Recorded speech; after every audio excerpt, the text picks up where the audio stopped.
പ്രിയ പ്രേക്ഷകർക്ക് സീരിയൽ ന്യൂസിലേക്ക് സ്വാഗതം. കൂടുതൽ സീരിയൽ ന്യൂസുകൾ അതിവേഗം ലഭിക്കുന്നതിന് ഈ ചാനൽ സബ്സ്ക്രൈബ് ചെയ്യുക.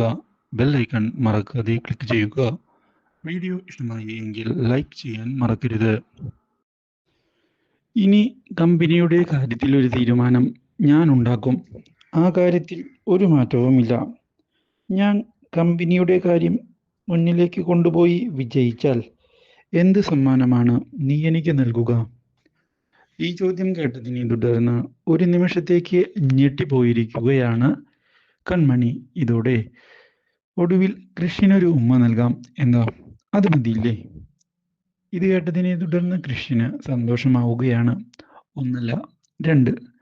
അതെന്താ, രണ്ട് പറ്റില്ലേ? ഇല്ല, രണ്ട് പറ്റില്ല, ഒന്ന് തരാം എന്നുള്ള കാര്യം പറഞ്ഞതിനെ തുടർന്ന് കൃഷ് രണ്ട് തരട്ടെ എന്നും പറഞ്ഞ് കൺമണിയെ കെട്ടിപ്പിടിച്ചൊരു ഉമ്മ നൽകിയിരിക്കുകയാണ്.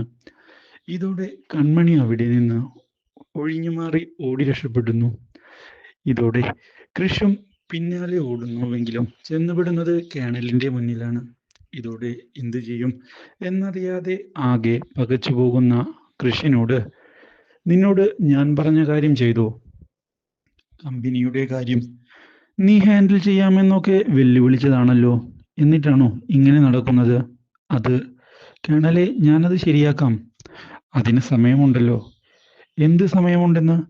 നീ അത് എത്രയും പെട്ടെന്ന് തന്നെ ചെയ്യണം, മനസ്സിലായോ?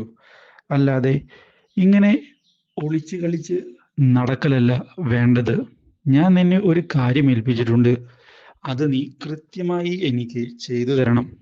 ഇല്ലെങ്കിൽ ഇപ്പോൾ തന്നെ ഇവിടെ നിന്ന് സ്ഥലം കാലിയാക്കിക്കോ. ഇതോടെ കൃഷ് ആകെ ഞെട്ടിപ്പോവുകയാണ്. ഒരിക്കലും ഇങ്ങനെയൊരു ഭീഷണി കൃഷ് പ്രതീക്ഷിച്ചതല്ല. ഇതോടെ കൃഷ് ശരി, കാര്യങ്ങൾ ശരിയാക്കാം എന്നുള്ള ഉറപ്പ് നൽകി അവിടെ നിന്ന് പോകുന്നു. ഇതേ സമയം പുതിയ തീരുമാനമെടുത്തുകൊണ്ട് സുജയെ ചെന്ന് കണ്ടിരിക്കുകയാണ് ഇപ്പോൾ സാഗർ. സുജയോട് നമ്മൾ അവൻ്റെ ആഗ്രഹം എന്താണെന്ന് ചോദിച്ചില്ല. അത് നമ്മുടെ തെറ്റല്ലേ? എന്ത് തെറ്റ്? അവൻ ആ കാര്യം ആദ്യമേ പറയണമായിരുന്നു. അല്ലാതെ ഇപ്പോൾ പറഞ്ഞിട്ട് എന്താണ് കാര്യം? അല്ല, അവന് കൺമണിയെയാണ് ഇഷ്ടമെങ്കിൽ നമുക്കെന്ത് ചെയ്യാൻ പറ്റും? ആ കാര്യത്തിൽ നമുക്കൊന്നും ചെയ്യാൻ പറ്റില്ലല്ലോ. എടുത്തു ചാടി എന്തെങ്കിലും ചെയ്താൽ തകരുന്നത് നമ്മളുടെ കുട്ടികളുടെ ഭാവി തന്നെയല്ലേ? ഓ, ഇതൊക്കെ ദേവിജി നിങ്ങളെ പറഞ്ഞ് പഠിപ്പിച്ചു വിട്ടതാവും അല്ലേ? ഞാൻ ദേവിജിയോട് സംസാരിച്ചിരുന്നു. അത് ശരി തന്നെയാണ്. പക്ഷേ ദേവിജി എന്നെ പഠിപ്പിച്ചിട്ടൊന്നുമില്ല. ഞാൻ എനിക്ക് തോന്നിയ കാര്യം നിന്നോട് പറഞ്ഞു. അതിൽ ശരിയുണ്ടാകാം, ചിലപ്പോൾ തെറ്റുമുണ്ടാകാം. എന്തായാലും കൃഷി എവിടെയാണ് എന്ന് നമ്മൾ കണ്ടെത്തും. ഇതേ തുടർന്നുള്ള അന്വേഷണം മുന്നിലേക്ക് കൊണ്ടുപോവുകയാണ് ഇപ്പോൾ സാഗറും കൂട്ടരും. ഇതിനിടയിൽ സുജയെ ഞെട്ടിച്ചുകൊണ്ട് ബലരാമൻ മുന്നിലേക്ക് കടന്നു വന്നിരിക്കുകയാണ്. എന്നാൽ സുജ, എനിക്ക് ബലരാമനെ കാണണ്ട എന്ന് പറഞ്ഞ് ഒഴിഞ്ഞുമാറി പോകുമ്പോൾ അമ്മേ എന്ന് വിളിക്കുകയാണ് ബലരാമൻ. ഇതോടെ ആകെ ഞെട്ടിപ്പോകുന്നു ഇപ്പോൾ സുജ.